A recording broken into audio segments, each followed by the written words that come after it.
Morning, it's February 24th, and this is To My Little Friends. It's been 4 months since the November elections, and Democrats still seem to be in total disarray. They lack any real message for the voters and seem fixed on resisting Donald Trump. This was their message before the election: attack Donald Trump, call him names, and the voters rejected it. But they press on, and in the end, it has the potential to cause long-term damage to the Democratic Party. Now, as a Republican, I cheer them on, because it was not too long ago that I felt Republicans were going to splinter and fall into the same disarray. The campaign by Vice President Kamala Harris spent $1.5 billion in a losing effort. It was a record amount of spending by any presidential campaign in history. We read reports that celebrities were being paid to show up to endorse the vice president. Her campaign tried to explain that they were not paying the celebrities, but rather production companies.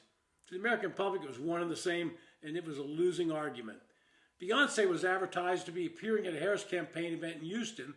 Thousands flocked to the event, expecting Beyonce to perform songs.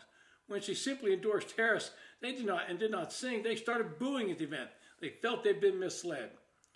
The result of all this has been the spigot of money is either being turned off or slowed to a trickle. Democratic donors, from bundlers to small donors, say they're still angry about the election results and uninspired by anything their side has put forward since.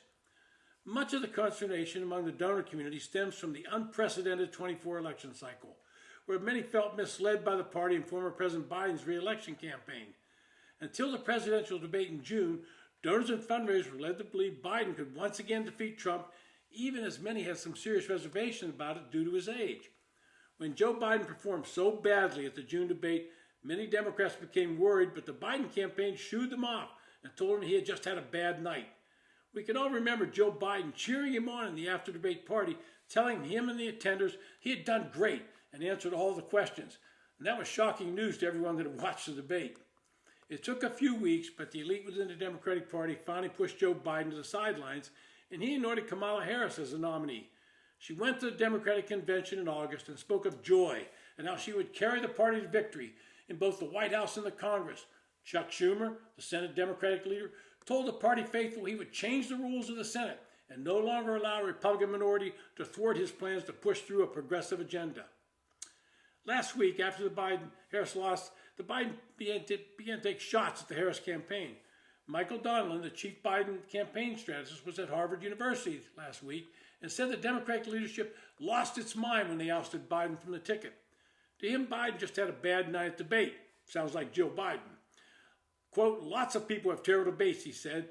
Usually the party doesn't lose its mind, but that's what happened. It just melted down, end quote. He argued that Biden was their best chance at keeping the White House.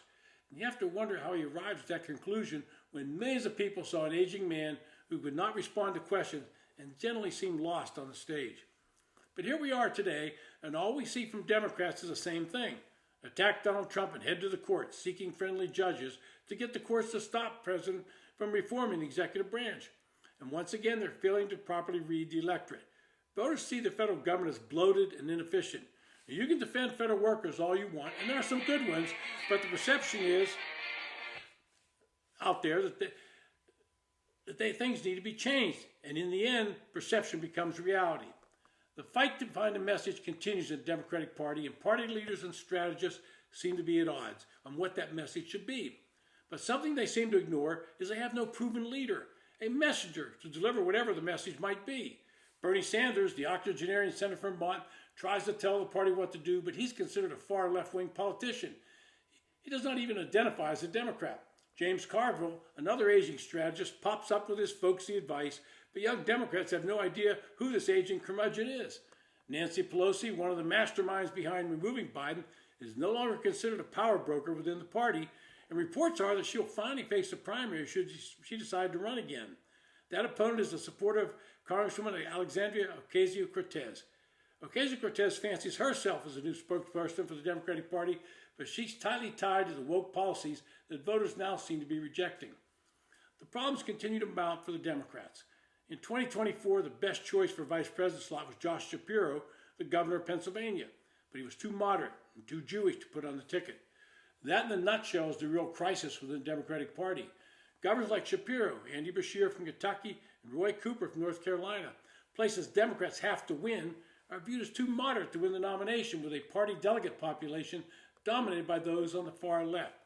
Now, you can pound your chest all you want and rant and rave about Donald Trump, but when the curtain is pulled aside, you see the candidates supporting things like illegal immigration and other woke and controversial policies.